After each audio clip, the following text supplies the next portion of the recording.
really? Is it a nice question?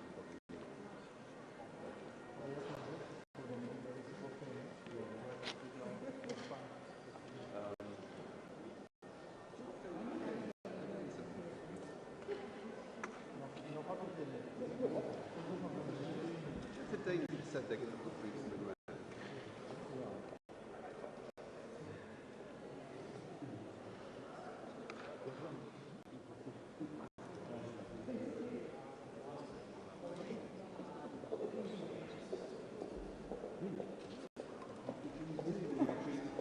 Yeah, yeah.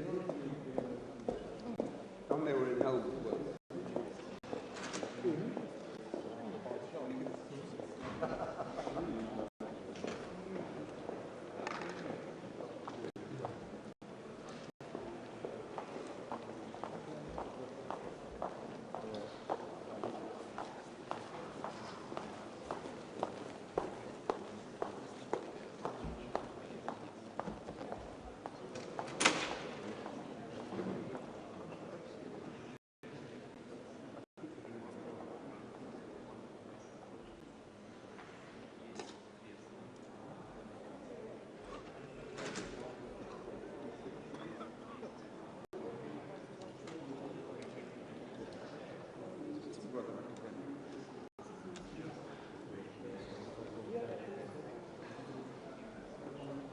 Sorry, Jordan, where do you...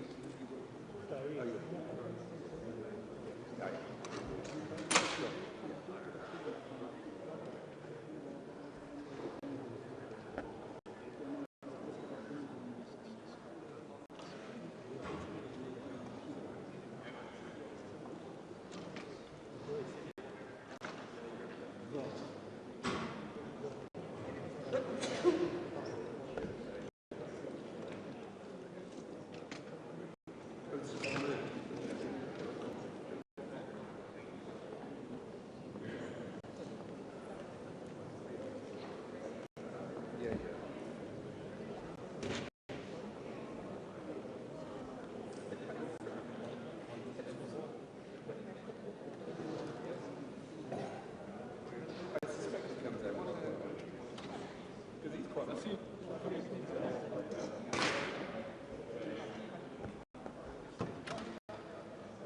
Hopefully it will be productive. Any concrete outcomes to expect? After the meeting.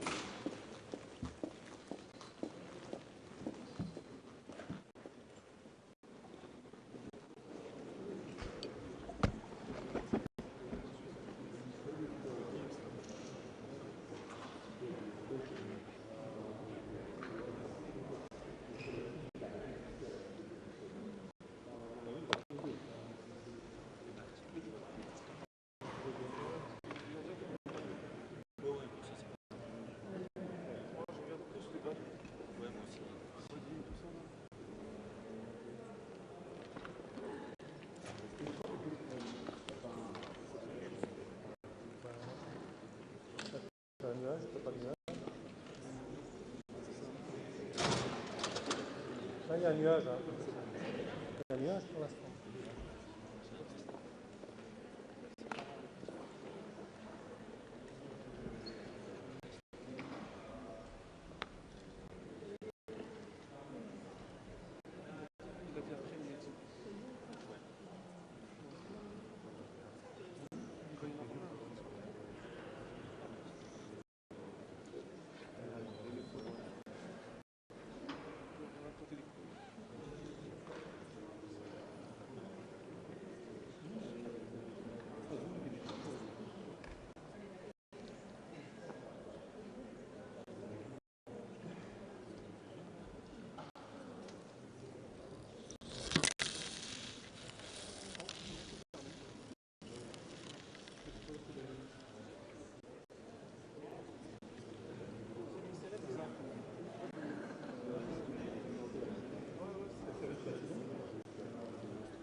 Good afternoon, everyone, distinguished media.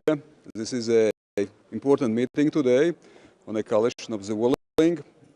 I believe that we have a clear goal, the goal supporting Ukraine unwaveringly, supporting Ukraine through strengths, so the peace through strengths, so it must be just and sustainable, and that's why, of course, we appreciate also the leadership of UK and France gathering us, assembling us, here the ministers who will be providing also guidelines to our military.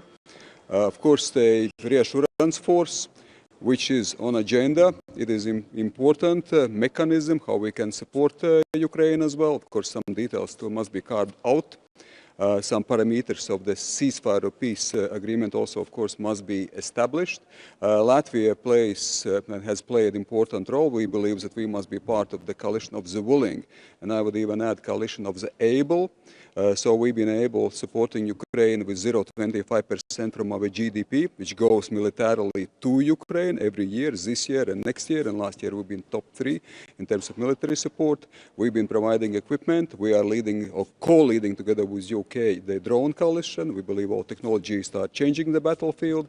And of course, we are also one of the leading nations in training Ukraine already for years, Ukrainian soldiers, and will be continuously doing so also in different formats.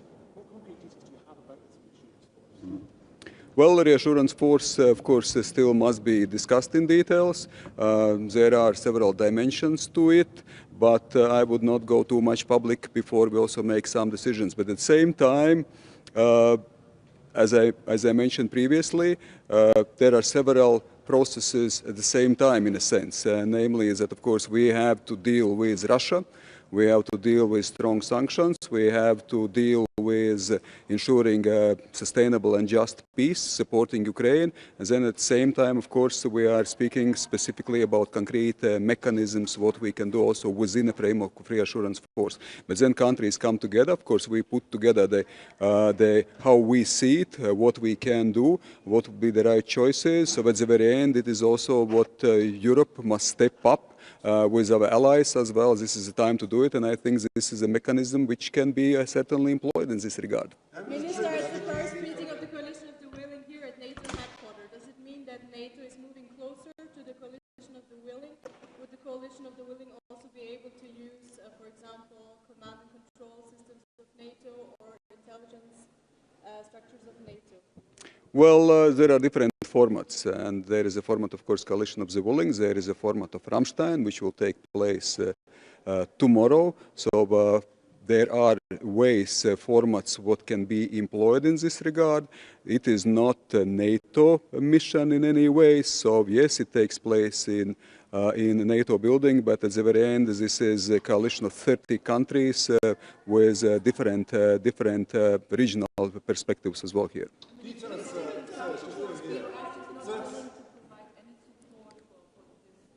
Excuse me once more.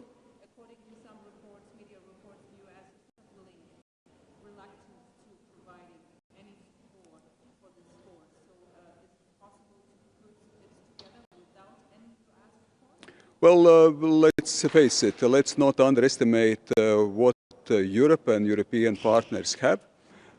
We are strong economically. We are developing, of course, our capabilities in military terms, in defense terms. I think everyone understands also that it goes hand in hand. More military financial investment in our defense also means that we can also organize things, coordinate things, and also support Ukraine more efficiently. So these are the wider framework. Within the EU white paper, of course, it is about what Europe can do itself, but it is about also porcupine strategy supporting Ukraine. So what do I mean by this? We can do a lot ourselves. We can do a lot as European nations. We have a lot of our own capabilities.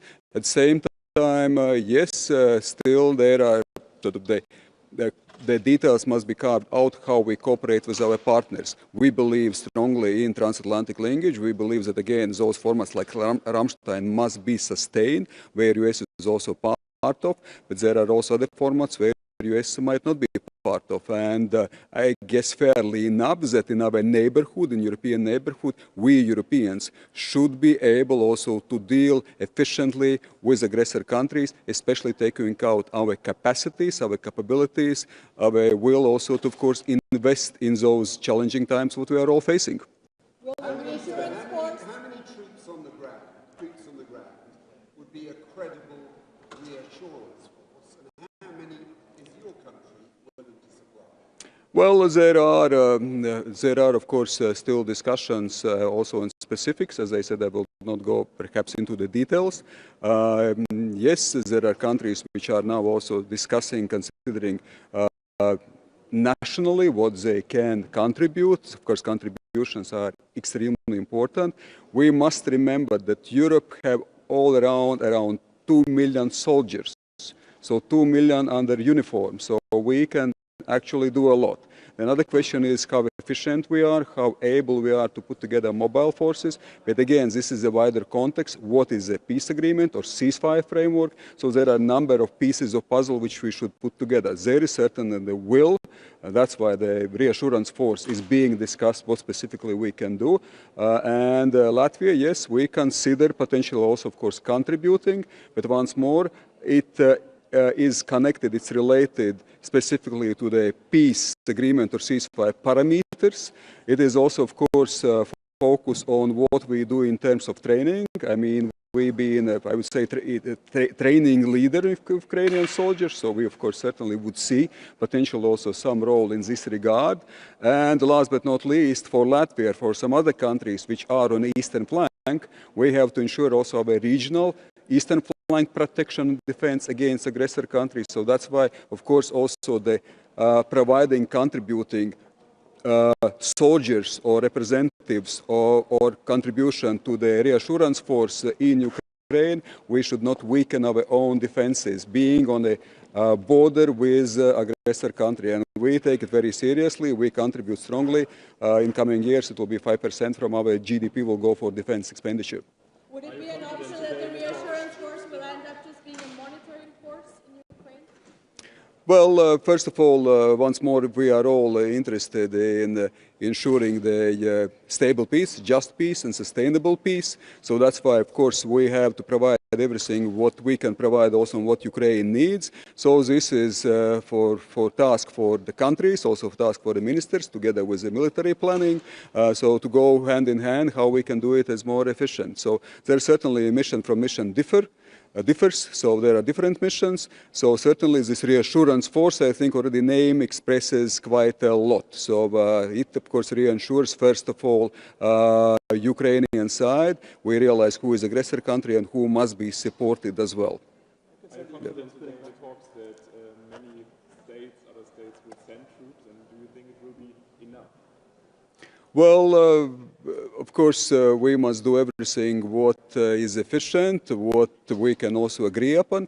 Yes, if it's 30 countries, we must remember that every country, of course, has its own capabilities, also understanding, but same time there is a common understanding that we have to be unified, that's why this is a coalition of the willing, and I once more can underline, it's not just coalition of the willing, it's also a coalition of the able, or it is those countries which provided support and which look for a new upgrade, new enhancement of that support, what we can provide. Of course, let's be realistic, most likely there are some limits as well, as I said about the quite a number of soldiers at disposal of European nations, but same time it must be also tailored according to all the needs under concrete circumstances, also with clear sort of setting and format in mind what ceasefire means, what potential peace agreement means.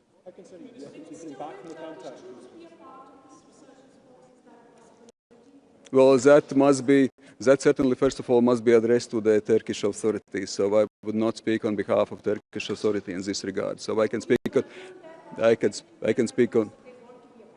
Well, of course, it is discussable. The coalition of the willing consists of many countries. And of course, if Turkey would express also its willingness, I think it certainly should be discussed. NATO is part of NATO.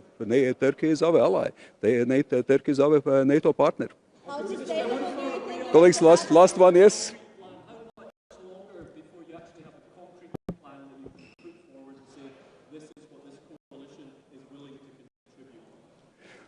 Well, again, the primary goal is to ensure the just and sustainable peace. So that's why there are a number of those dimensions what we have to deal with. So the war has been lasting already for 3 years. So we realize that this is existential threat, of course, to Ukrainian nation, but to all of us. So that's why, of course, on the one hand, we must be as fast as possible. There is a sense of urgency, but at the same time, we have to put all the pieces of puzzle efficiently together. So once more, there is a strategic dimension, there is operational dimension, there is, of course, also Ukrainian side and willingness and identification of those needs, what should be also efficiently implemented together. So there are a number of those elements which should be sort of put together efficiently in a good synergy. Thank you.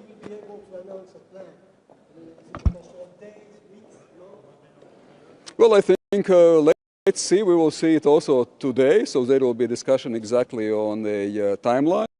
So we've been discussing it already for some time. I think we already see some move forward quite considerably. So there already been different formats. This is the first meeting of the ministers of the coalition of the willing, but certainly this has been on the agenda already for some time. So now it's more about already practical implementation. So at the same time, of course, keeping also the wider strategic picture in mind. Ladies and gentlemen, I think that I will stop here. So thank you so much. And of course, good luck with, I think, very important day. Thank you so much. Thank you.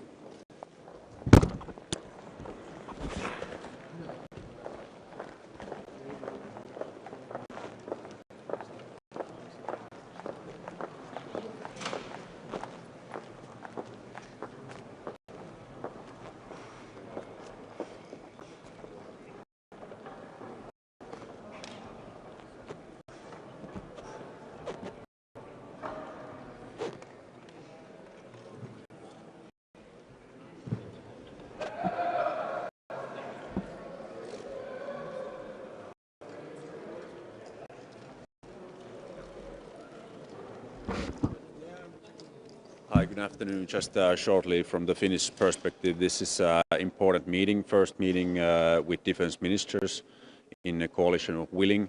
We are seeing that Russia doesn't have enough desire for peace, so it's highly important that we are strengthening the Ukraine's position in military, in industrial field and also at the financial field, and also increase the pressure for Russia to come to the negotiation table.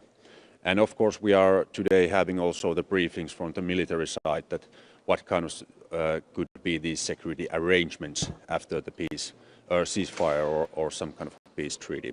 What concrete details do you have about the coalition of the willing, this reassurance force? How many troops would you need? Well, we are hearing today more detailed briefings about that. What is the amount of troops or capabilities, what is needed?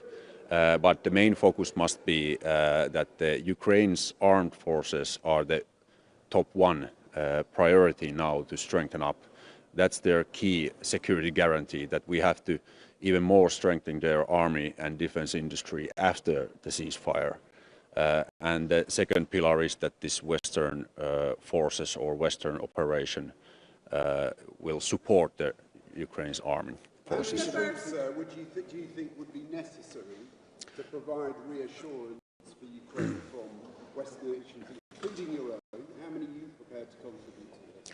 Well, there's a lot of public discussion now about the amount of troops, but we are now hearing the military assessment today. And of course, the Ukrainians are the key players, of course, here now, that what is their assessment. From the Finnish perspective, we think that the United States is a crucial player still in the guaranteeing the lasting security, and that's why we are emphasizing that the United States must be involved in somehow. Thank you. I have to go.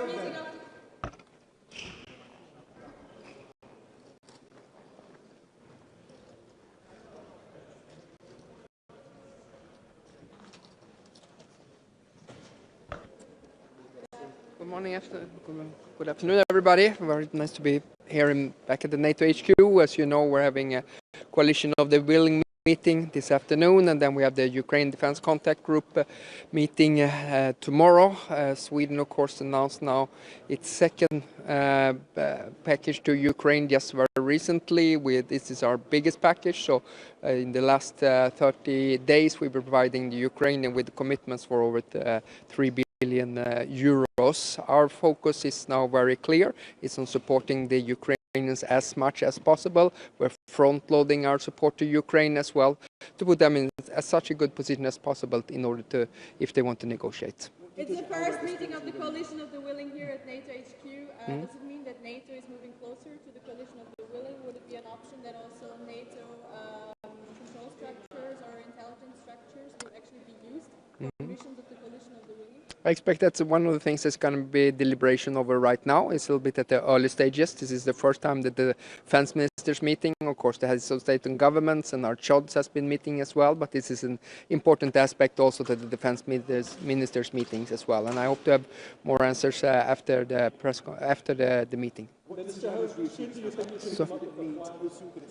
I think that's a bit early to tell as well. From the Swedish position, we said it's important with some form of US engagement. I think it's important to make an assessment how this will affect NATO's other DDA activities, defense and deterrence activities, and of course there had to be some sort of rules of engagement. But once again, it's a bit early to tell, and our focus predominantly right now is on supporting the Ukrainians as much and providing the Ukrainians with the new support packages. That's our key focus right now. Sorry, sir. Are you confident that enough states will participate in the peacekeeping forces? Well, I think there's strength into numbers, and that's good. The more that do contribute. As I say, I don't exclude the possibility that Sweden is going to participate, but there's a number of questions that we need to get clarified, and I think there's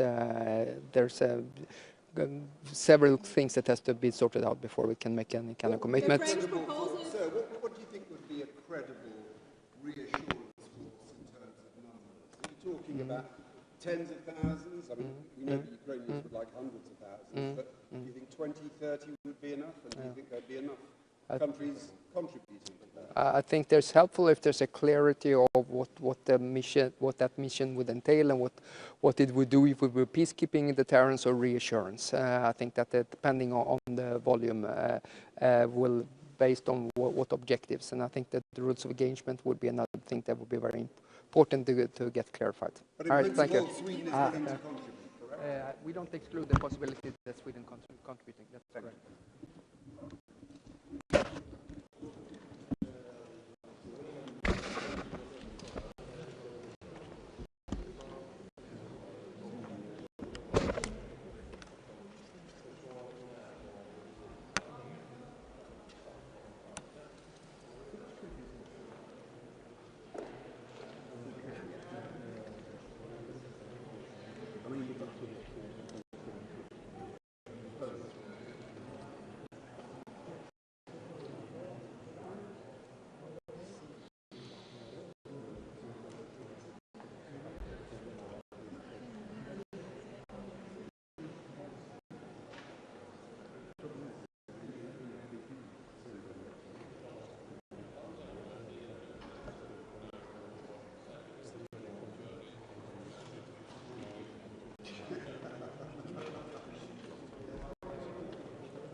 some parts this morning. Good afternoon. It's good to be here. This is the first time we have the coalition of the willing in the format of defense ministers. I think it's important that we have the different formats to really show and the support and what more can we do. I mean, on the European Union side, we are the biggest provider of training. We have the training mission where we have already trained over 73,000 Ukrainian soldiers. We also have the civilian mission. The mission could also do more. And then we are also the biggest supporter of Ukrainian defense industry. Of course, as whole, Europe is the biggest provider also of military aid. And we are constantly pushing what more can we do, because we see the situation is such that Ukraine it has been now 4 weeks ago when they were very clear that they agreed to the unconditional ceasefire, and Russia still hasn't agreed to the ceasefire. So it's clear that Ukraine wants peace, but Russia so far doesn't. So we need to do more on our side. It's the first meeting here at NATO HQ of the coalition of the willing. Does it mean that the NATO structures will also move closer to the coalition of the willing, and that the reassurance force could potentially use NATO control systems, NATO intelligence systems as well? Well, NATO has been involved in the discussions that we have in the coalition of the willing, and it is a spot where we have these discussions. So I think everybody's thinking in terms of what more can we do in terms of the things that Ukraine really needs. That also is intelligence, that also is access to satellites, that also is different capabilities. Could the European Union contribute to a reassurance force or to some other elements that would be useful in terms of this planning?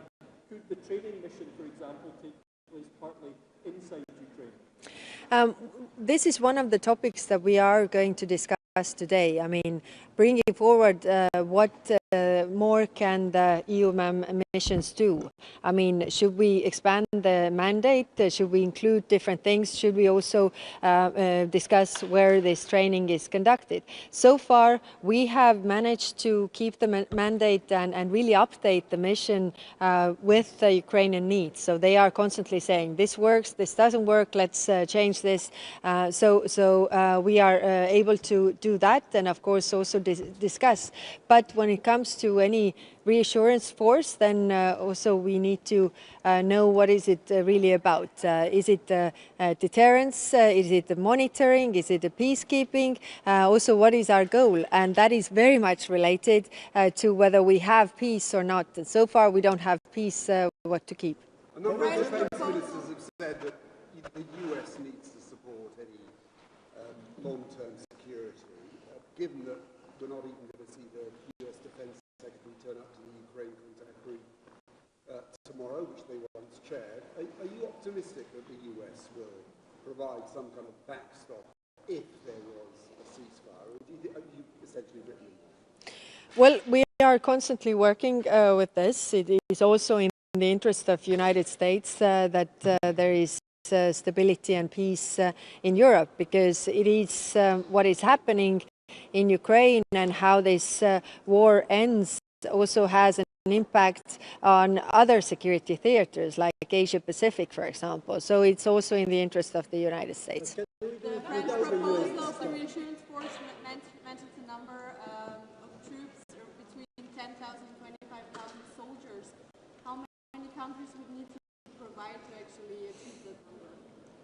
Well, of course, it's up to the member states to provide concrete numbers, and we have the discussions, and you know these discussions as well.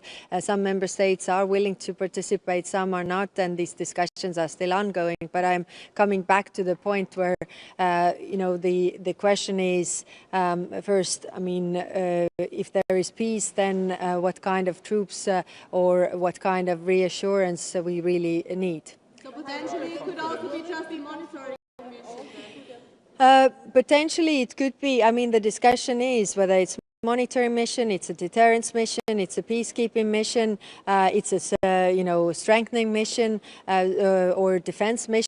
There are different options. And of course, different countries have different sensitivities also regarding this. But will it be possible at all to put a mission like that together without the needed backstop provided by the US? We are not in that position yet. I mean, of course, we have to map what we all can do. So this is the position where we are, and of course, like I said, trying to also keep the United States on board. Okay, thank you. Goedemiddag, minister. Quick question.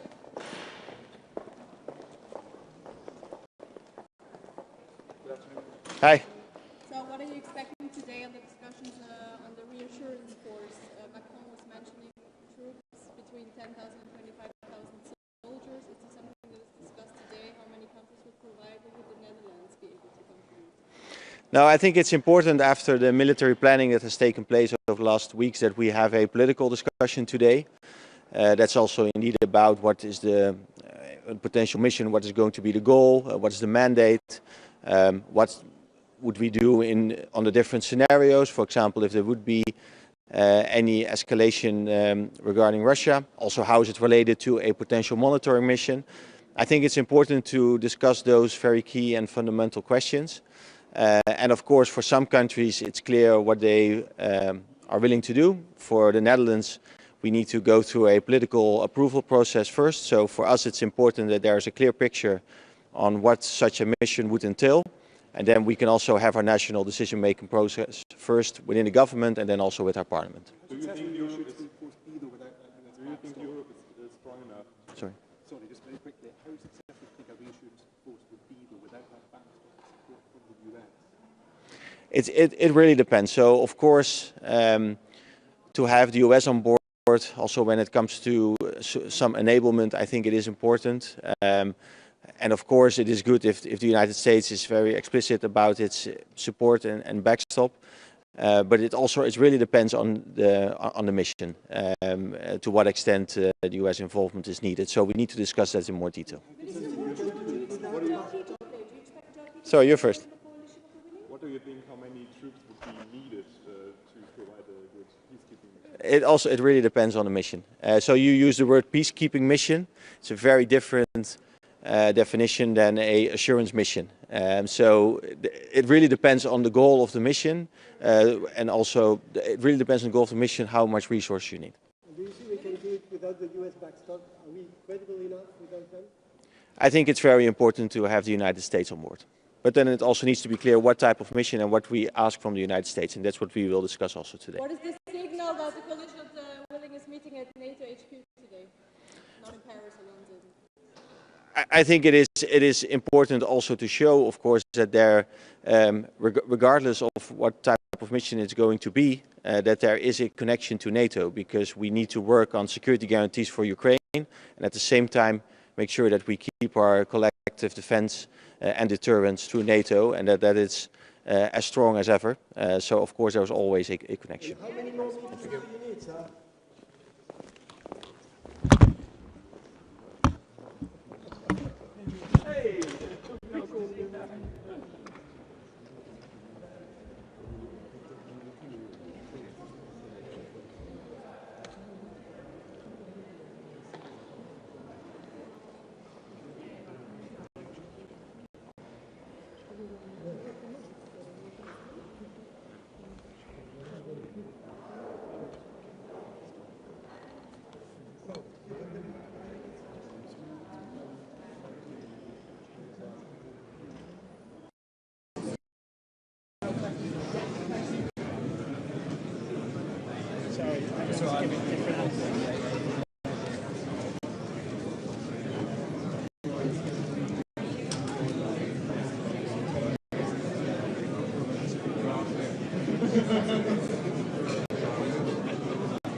thank you last time for putting his mic on. Oh, yeah. If you could kindly do the same if you guess. Don't put this on.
The earpiece on once the cameras have departed. Yes. Otherwise, it's all through the microphones. Okay, now press that to speak. Will do. And thank you. Can you put this on when the cameras go? Okay. Thank you so much.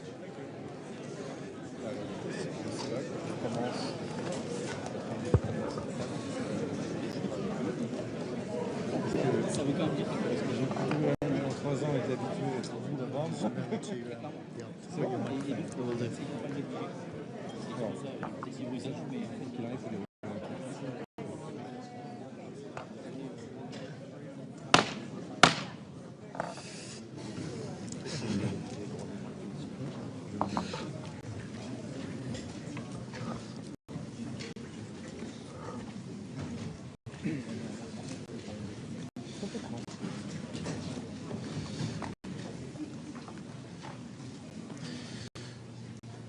Good afternoon, all. Good afternoon, and can I start by saying, alongside my good friend, Minister Sébastien Lecornu, a huge thank you to you all for being here, for attending what is the first Defence Ministers meeting of the Coalition of the Willing for Ukraine. And I want to thank the 200 military planners from 30 countries in Europe and beyond who've been hard at work in recent weeks. Together, we're stepping up as one, ready to secure Ukraine's future following any peace deal. We advance the momentum of that planning here today, planning to put Ukraine in the strongest possible position to protect its sovereignty and to deter any further Russian aggression. And while today's discussions will be private, our planning is real and substantial.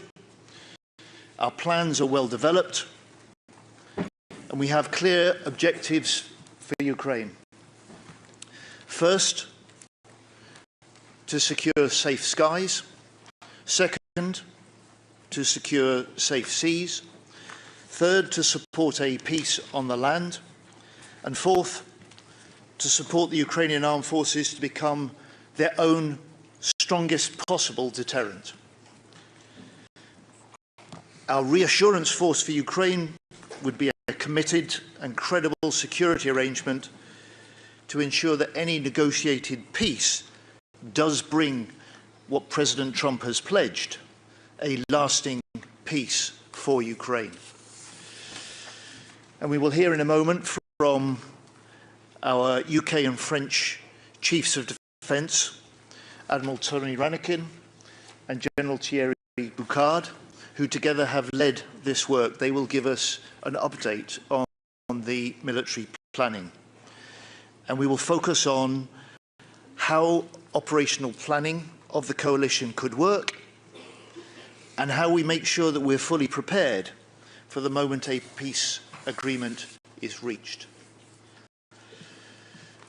But we cannot jeopardize the peace by forgetting about the war. And the daily reality for millions of Ukrainians continues. Drone attacks, missile strikes, brutal fighting on the front line. So we must put more pressure on President Putin to end his war.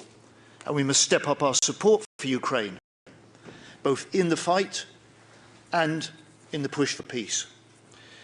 That's why I'm grateful that so many of you who are here today will also be here tomorrow for the meeting of the Ukraine Defence Contact Group, when we will pledge more military support to bolster Ukraine on the battlefield.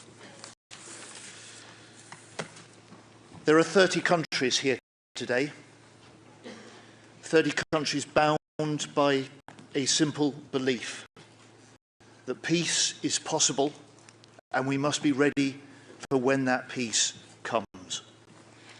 That's why the work of this coalition is so vital.